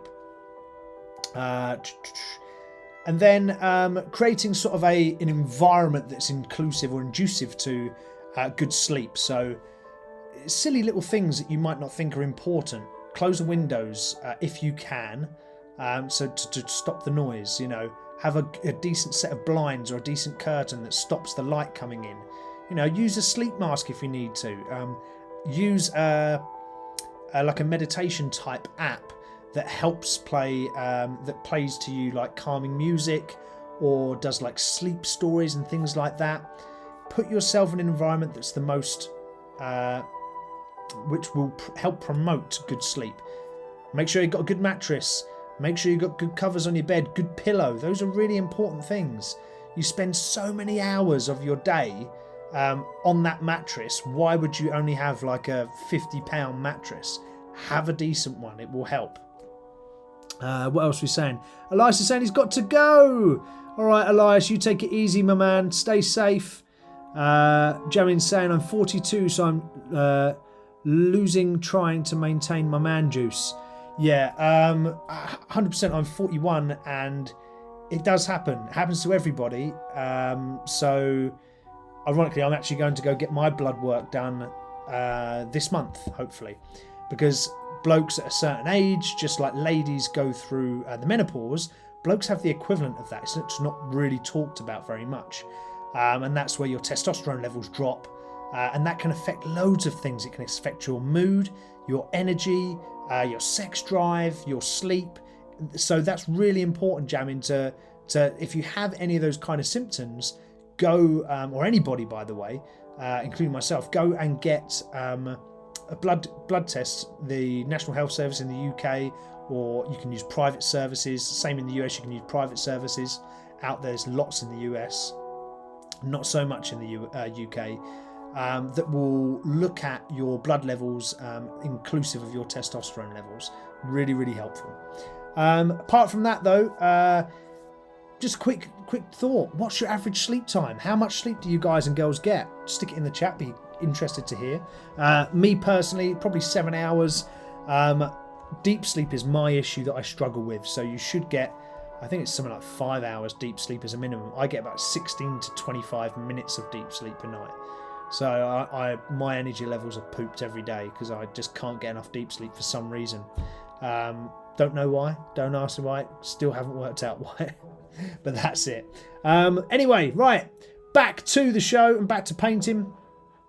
Because that's what we came here for, right? That's what we came here for. We've just stuck our little guy onto his base. Here he is here.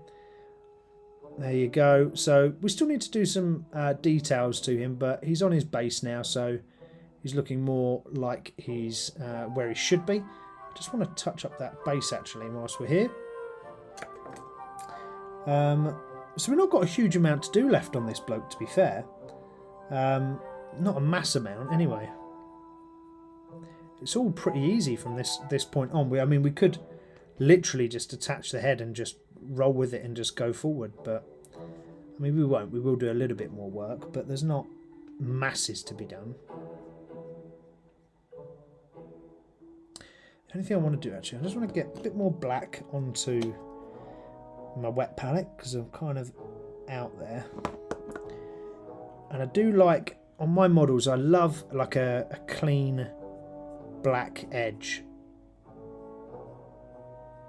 So I do try to always have like a clean black edge. I don't know why, I just think it looks really tidy and smart. So all my models, all the edges of the bases for Warhammer, that is, are always black edges. D&D sometimes I'm a little bit more adventurous and I go with a different colour, but you know, I just like, I think again, I think even with Warhammer models, the black edging, it seems to help bring out the colour and like draw the eye to the actual model. And if you put it on a table, it separates the table from your model as well. So again, your model looks like it stands out more. And that's what you want, right? Because we're here to sort of not show off in a rude, braggy, arrogant kind of way, but part of the fun of Warhammer is to have your models on the table so they look bloody cool. Need a bit more.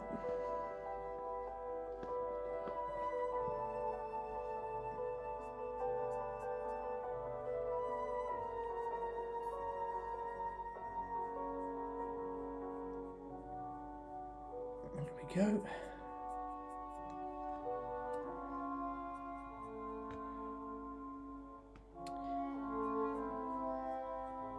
Just filling in that, making so, there we go. Nice and tidy. Okay, so we've got that done. Let's explore the head, because that's the last bit to do, right? So we need to put some skin colour on there, and we need to put a little beard on him and do his hair. So there we go, that's what we're painting, that teeny tiny little bit there. We will need geek glasses for this, no doubt. So let's grab those. Here we are. Okay. Skin tone. So let's have a look and see. Oh, he's quite pale in these pictures. So can you see there? He's got quite pale skin. Black hair, quite pale skin. Yeah. Okay. So maybe I'm sort of looking at my flesh tones here, the ones that I get from Citadel. So you get a couple of different flesh tones, right? Let's have a look at them. You get these sort of colours here, and you get this one here. So actually let's zoom out a bit. Whoop. So we got this one here, which is called Flayed One Flesh.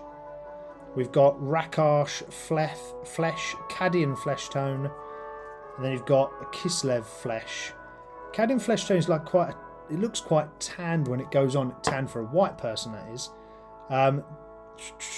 It's probably, I don't think Rakash, it's too earthy looking. It's going to be one of these two. I think it might be the Flayed One Flesh that we'll use. I'm just going to mix it up quickly. Just sometimes when the skin tones sit in a pot for a while anyway, they really do need a good mix up. If you're doing black as a flesh tone, what do I usually use? Well, there's a couple of ways to get a good black flesh tone. You can do it with this colour. Oh god, I'm losing my geek glasses. Put them down for a second. You can use this colour, right? Bugman's Glow, it's called. And then on top of the Bugman's Glow, you add a wash. And the wash you want to add, I'm just looking for it and I can't see it, is Gilliman's Flesh, it's called. And it makes quite a nice sort of light brown colour for skin tone. And then you can also use colours like, come here you. There, is that one? No, that one. You can use colours like this one, so Dryad Bark, but you need to add either like a white colour to it, or if you want it slightly darker, add a black to it. But black flesh tone is actually quite hard to do. So I would guess that's possibly why they've never made an official black flesh tone. But it's actually really hard to make a realistic looking, I think, a realistic looking black flesh tone.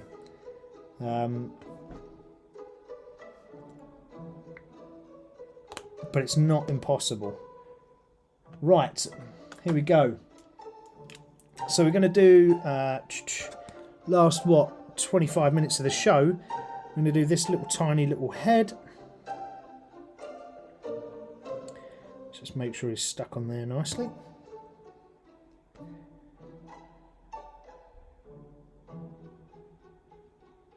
So this is, you can see this is coming on quite thin, and that's what we want to start with. So we can do a couple of layers of this rather than worry about the black showing through right now. Just go with the flow, just get the colour on there, and then we can put a second coat on over the top. It's got a real weird haircut though, this geezer, I tell you. Again, don't panic too much if you go over the top. There is like a little metal thing in his head here, but there is flesh tone either side of it, so I'm just going to actually cover that area in flesh tone, and then I'm going to go over the top of it with the silver later.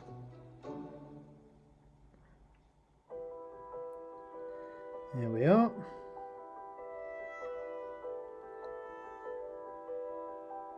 And the reason why you want to start doing the head like this is purely because if you attach the head to the body, which I've done in the past and I still sometimes do, it's so difficult to then get all the detail, get under the chin. It makes it very difficult on yourself, so you're only going to make a harder journey. So make it easy as possible for yourself.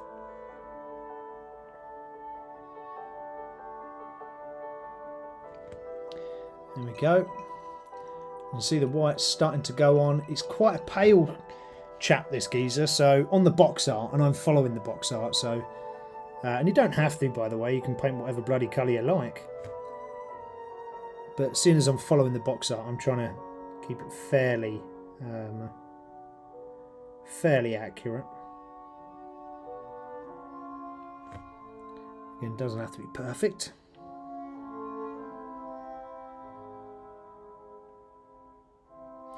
There we go.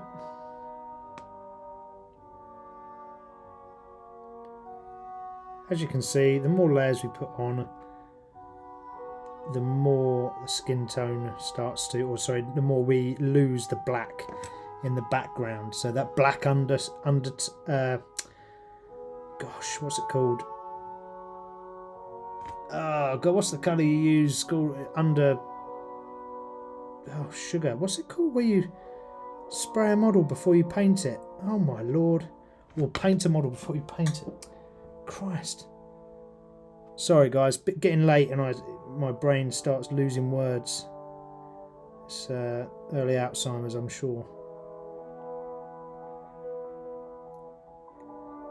Right. Okay, so it's starting to get a bit better, starting to get a bit thicker. Let's just wipe that brush off.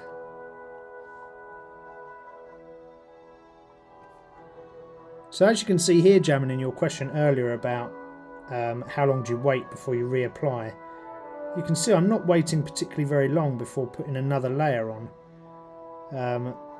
because I don't think you really have to, because this paint just dries so quickly. You know, I can see it drying on my paintbrush.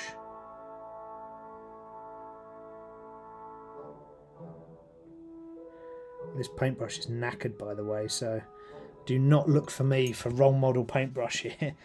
This is not good. I do have other paintbrushes and I probably should get them out and use them. I'm just being lazy and I've not got it out yet, or not got them out. But you should, you know, not be lazy and use the paintbrushes accordingly. So when the ends start splitting on them, that's when you know it's all buggered.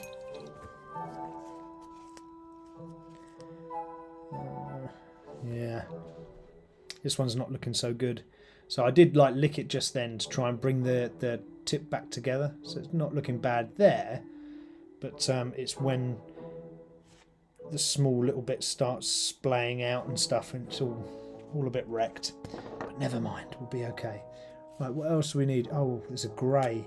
So, because he's got a beard, what we will do is we will add some grey, and I want... So I'll probably use this grey. So this is Celestra grey. And I'm going to thin this down. Or would I use... Oh, actually... Ooh, I might use grey sear, actually. I might use this one, grey sear. And I want to make like a kind of greyish mark around his face for a bit of stubble, right? So I just want to give it sort of a grey tinty hue. Now, what you want to do with this is you want to make it fairly thin. So if you need to add some water to it, then do so. But you want to make it fairly thin, so when you spread it onto his face, you've got the grey, but you can also see the white almost underneath. It needs to be almost like a is it translucent, where it's see-through? You need to make it see-through. So that's what you want. Let's just add a little bit of water to your grey in your wet palette.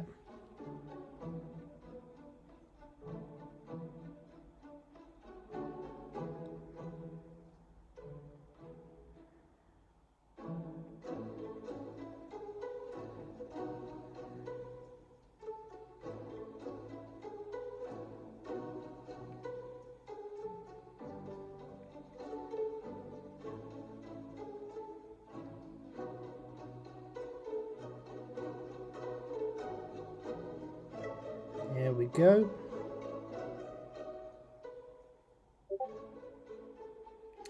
Right, can you see that? I don't know if you can... Oh, sorry.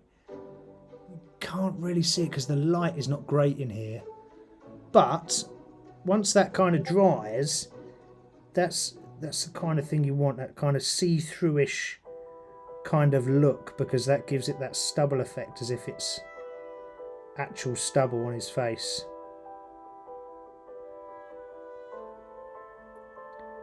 There we go. He's got two little sensors as well. What are they called? The little studs that go on their faces. On their heads, rather. These little things up here, they mark their age on a Space Marine, I believe.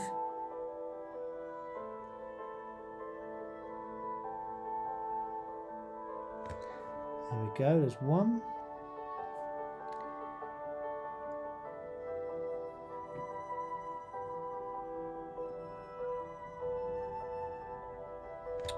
Not got enough paint on. Sometimes for doing little circles like this, what's quite helpful is if you have a bit more paint on the end than what you need to, you can literally drop it on like a dollop.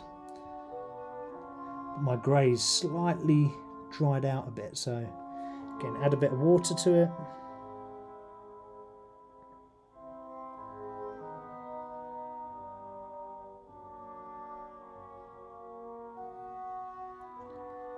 There we go.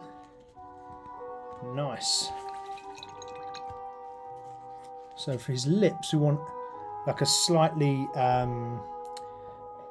darker shade. So actually, I might grab... Where's the Kislev flesh? That's the one I'm looking for. Here it is. So this one. So that's what I'm going to use for his lips. Because generally lips are like a slightly darker colour. So that's what you always want to try and drop in there.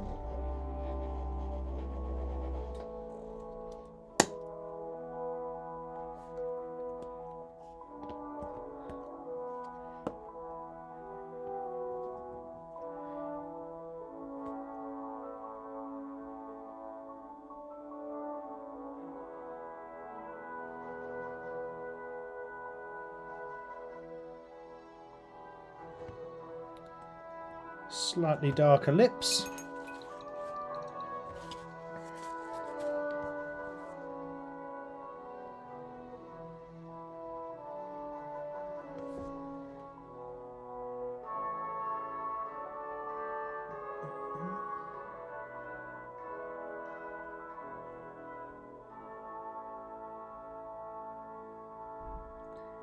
Just add in a little bit more of the grey as well on for his stubble.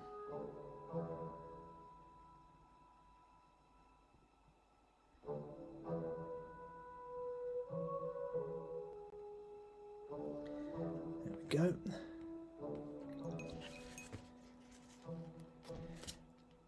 Now for eyes, I always use the rathbone as the centre, so for the pupil.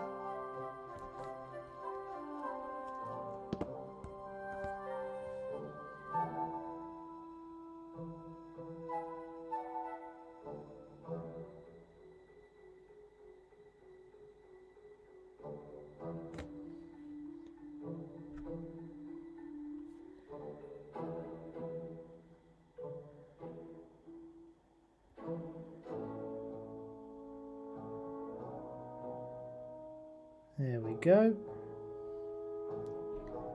There's a white. Got little eyebrows. Has he got eyebrows? Let's have a look at this box art. Oh, his eyebrows are almost like non-existent. So they're like they look a bit like dark grey, which is weird.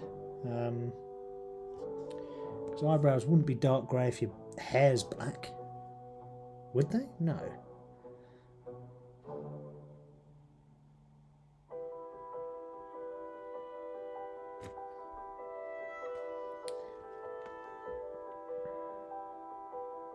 So it's just applying the black of his hair. So he's got jet black hair, this guy, which is quite cool. But it does make it unforgiving when you're painting.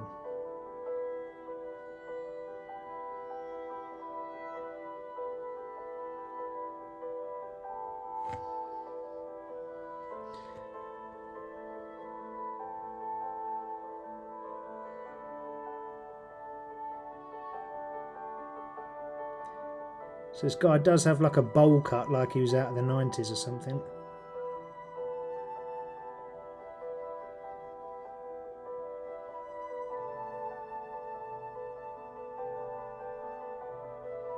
So whatever you do, don't forget that bowl cut. Look at that. Oh, I'm out of camera. Oh dear. Crazy haircuts these Space Marines have.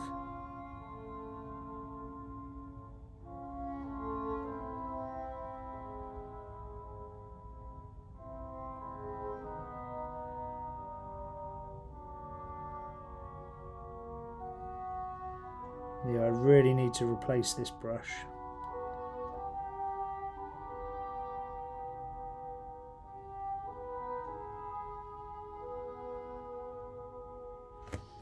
Because in these really sort of fine detail areas, it's just all the sort of split hairs on the end are a bit of a hindrance.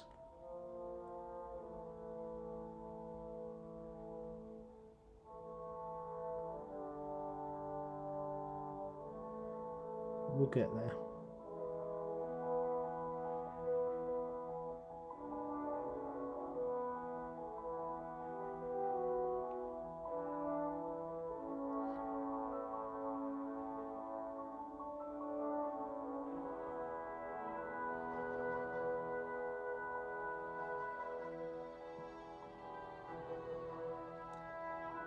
Right.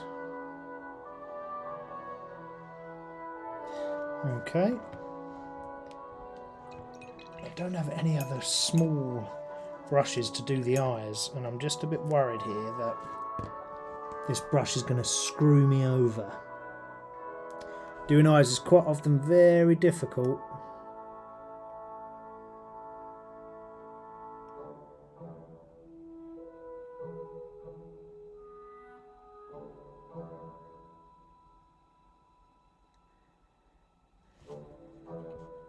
Well, I've got the eyes in, so that was good. But I'm going to do the eyebrows in the same colour that they've done them on the box art, which is this kind of grey colour, which I think is a bit weird for eyebrows because they should match your own hair colour, right?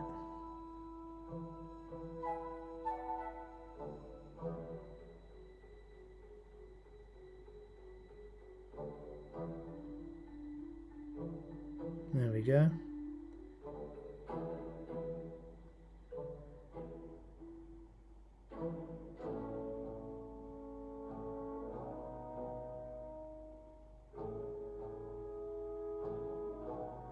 Alright, it's not looking too bad. How's it looking in camera? I don't know if it looks very good on camera. It doesn't look too bad in person.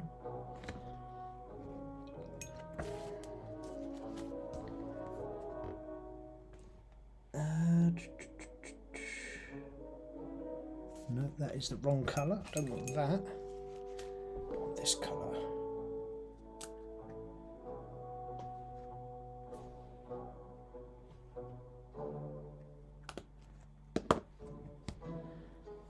Go try and get rid of this last little imperfection in his hairline.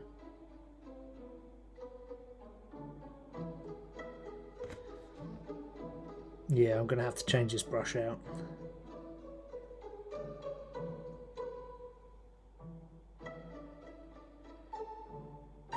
There we go.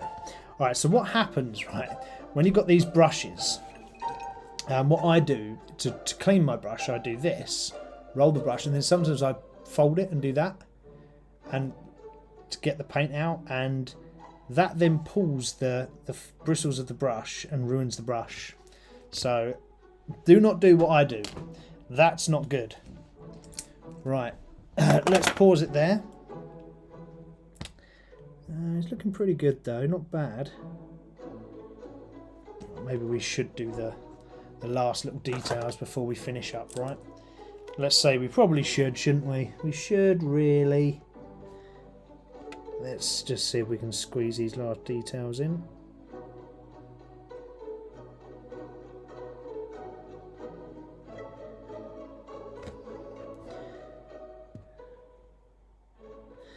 There we go.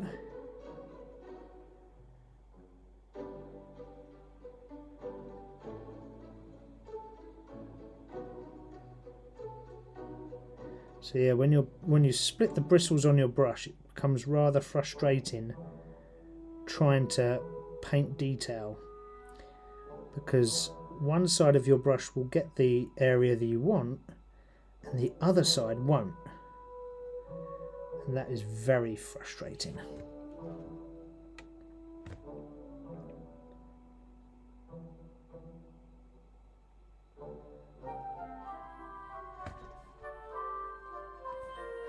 There we go. Let's get this last little bit in.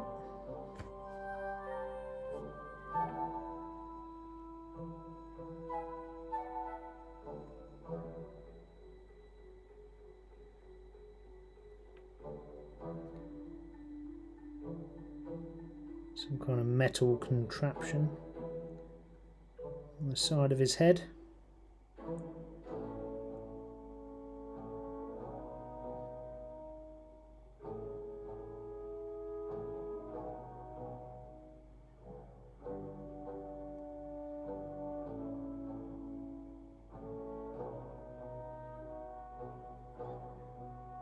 There we go. So I think at this stage, sorry guys, I think at this stage we could probably stick this head on to the body now.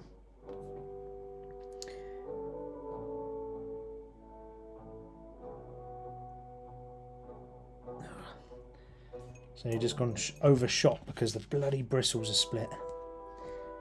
I'm going to throw this paintbrush in the bin at the end of this.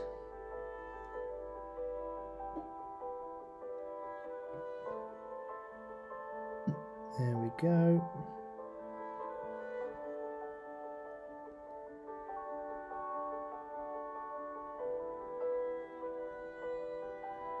Okay, cool. Right. I'm pretty happy with that so far. Don't know if you can see him there. Look. So let's zoom in a little bit. There you go. Can you see the skin colour? You can see his sort of shaded beard where he's got his bits of stubble. We could probably go a little darker on that stubble, to be fair. But I'm not going to mess with that just now. But I am going to put the head onto the body. And then we'll call it quits there. Because that's the end of the show. Although, we haven't done our hobby horror moment, which is a bit of a silly miss from me. I didn't realise what the time was, to be fair. And I do get carried away chatting, so... Right, here we go. So let's get our little geezer's head into there.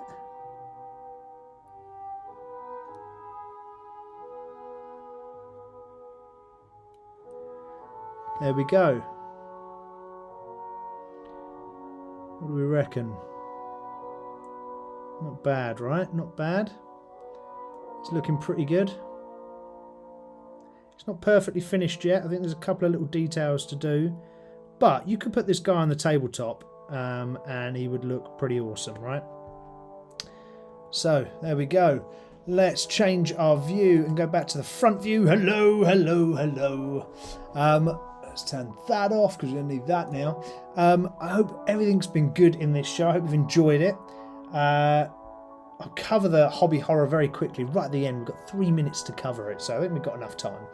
So, the hobby horror moment. Dun, dun, dun. It's the part of the show where we talk about something that's gone wrong in the hobbying world whilst we've been, over the past week or so, or things from history. And talking of history and my hobbying, what I'm a bugger for is leaving glue open. I'm an absolute bugger for it. I do it with this glue and I do it with super glue. So I was mid-assembly, everything's going well. I sort of put, what was it? I think it was a resin figure. It wasn't a Warhammer model. I think it was a D&D type figure that I bought from Etsy and was building it. And partially painted it, and I'd sort of got up to leave the table anyway, and I was gluing things together, partially painted it, and I got up from the table and I hadn't noticed because I'd left the bloody lid off my super glue, not this one, my super glue. I'd knocked over the super glue and it went across my table onto the model, and I came back and my model was stuck to my painting mat. I was absolutely wounded, couldn't believe it. What others apart from super glue, not only did I then try to clean it up and stick my fingers together and things like that, it was just an absolute nightmare and it ruined the entire model. So, moral of the story is put the bloody lids onto your glue, and the irony is of that is I was just talking about it and this had the lid off. So, yeah, always put the lids back onto your glue, peeps.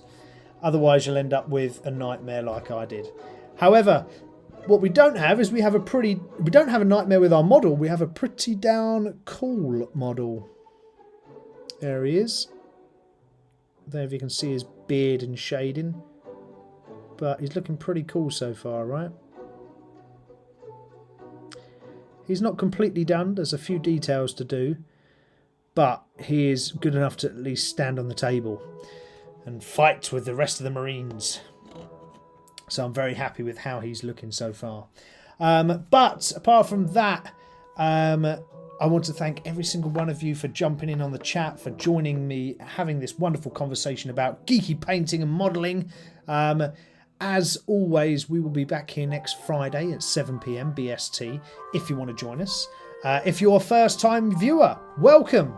Glad to have you on board. Thank you very much for joining us. Make sure you like the videos, turn on notifications, make sure you've subscribed to the channel so you can hear about us more. If you want to join the Discord, there is a link in the main information part of the Minis-N-Muscles YouTube page. So go to that link there. It will open up some other links, but there'll be the Discord channel there. You can jump in and chat away to your heart's content about all things geek. But yes, share it, join in, follow, like, comment, do all the good stuff. But thank you ever so much for joining. It makes my Friday talking to you guys and girls, and hopefully it makes your Friday too. Anyway, stay safe, enjoy your weekend, geek it up to the max, have a bloody good time, and I will see you all next Friday at 7 p.m. BST here on YouTube for the next rendition of Minis and Muscles. Take care. See you soon. Minis and muscles, we're heroes rise. From tiny worlds to mighty skies. Crushing every power we fight. Strength that makes you light in the night. Where the brawn meets the brush. Your story's told in this love imagination mode. With every stroke, adventures unfold. Minis and muscles, heart and soul.